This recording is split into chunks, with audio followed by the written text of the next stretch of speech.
আজকের ভিডিওতে আমরা দেখব একটা প্রোডাক্ট কিভাবে আমরা পারচেস করতে পারি, হোক সেটা ডিউতে পারচেস অথবা বাকিতে পারচেস, মানে আমাদের সাপ্লায়ারের কাছ থেকে আমরা একটা প্রোডাক্ট পারচেস করব। ওকে, প্রথমে আমরা চলে যাব এই যে পারচেস যে অপশনটা আছে, এই যে আমাদের পারচেস অপশনে চলে যাব। যেহেতু আমরা নতুন একটা পারচেস করব, আমরা চলে যাব অ্যাড পারচেসে। অ্যাড পারচেসে চলে যাওয়ার পর প্রথমে আমরা আমাদের সাপ্লায়ারটা সিলেক্ট করব। আমাদের পূর্বে যদি কোনো সাপ্লায়ার সেট করা থাকে তাহলে আমরা জাস্ট সাপ্লায়ারের নাম অথবা মোবাইল নাম্বারটি লিখব। আর যদি আমাদের নতুন সাপ্লায়ার হয় তাহলে আমরা প্লাস আইকনে ক্লিক করে সাপ্লায়ারের নামটা লিখব। সাপ্লায়ারের নামটা লিখে আমরা সেভ করে দিছি। আমাকে বলতেছে যে অলরেডি আমরা এই নাম্বারটা সেভ করছি। আমি সেভ করে দিছি। সাপ্লায়ারের নামটা আমি সেভ করে দিছি। এখন একে আর কখনো সেভ করার প্রয়োজন হবে না। আমি জাস্ট তার নামটা অথবা মোবাইল নাম্বারটা লিখব। ওকে, কত তারিখে পারচেস করেছি আমরা ডেটটা বসিয়ে দেব যদি আমাদের পূর্বের পারচেস হয়।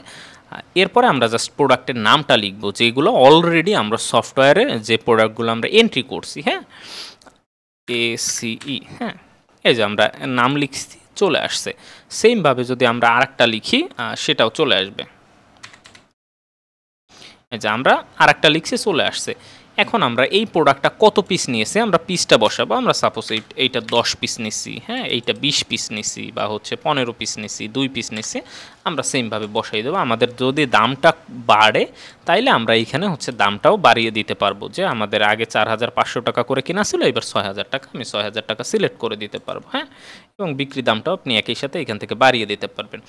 এখন এমন একটা প্রোডাক্ট আছে যেটা আপনি সফটওয়্যারে এখন এন্ট্রি করেন নাই, নতুন মাল কিনছেন, তখন আপনি জাস্ট এই যে অ্যাড নিউ প্রোডাক্টে ক্লিক করবেন, অথবা আপনি চাইলে এইখান থেকে সরাসরি প্রোডাক্ট এন্ট্রি করে পারচেস করতে পারবেন। অ্যাড নিউ প্রোডাক্টে ক্লিক করবেন, আপনি প্রোডাক্টের নামটা দিবেন, যে কোনো একটা প্রোডাক্ট। আমি লাইক দিলাম টেস্ট নামে একটা প্রোডাক্ট। হ্যাঁ, টেস্ট নামে ইউনিটটা দিবেন, এটা কি হিসাবে, পিস হিসাবে, যদি ব্র্যান্ড থাকে কোন ব্র্যান্ডের প্রোডাক্ট এটা, এবং কোন ক্যাটাগরিগুলো কি ক্যাটাগরি আপনি যেগুলো অলরেডি সেট করে রাখছেন, আপনি হচ্ছে একটা ক্যাটাগরির মধ্যে দিলেন। ওয়ারেন্টি থাকলে ওয়ারেন্টি দিলেন, না থাকলে দেওয়ার দরকার নেই।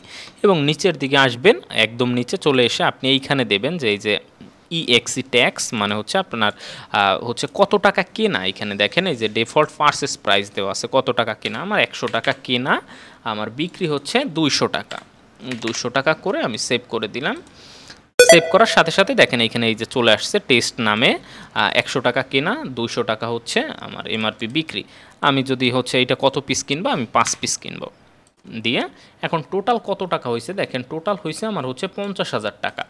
এখন যদি আমি এইখানে 50,000 টাকা বসাই দেই, 50 1 2 3 50,000 টাকা বসাই দেই, আমি তাকে টাকাটা কিসে দিলাম, ক্যাশ, বিকাশ, ব্যাংক ট্রান্সফার, আপনার যে মাধ্যম ইচ্ছা আপনি সেই মাধ্যমে দিতে পারবেন। আমি ক্যাশে দিলাম।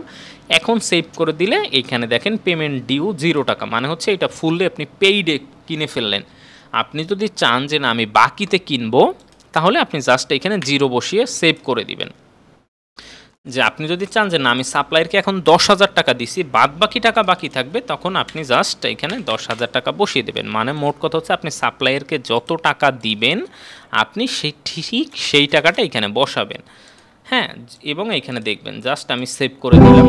আমি এখানে কোনো কিছু একটা দিতে মনে হয় ভুলে গেছি, এখানে অ্যামাউন্টটা দেইনি, সরি। আমি 0 টাকা দিলাম।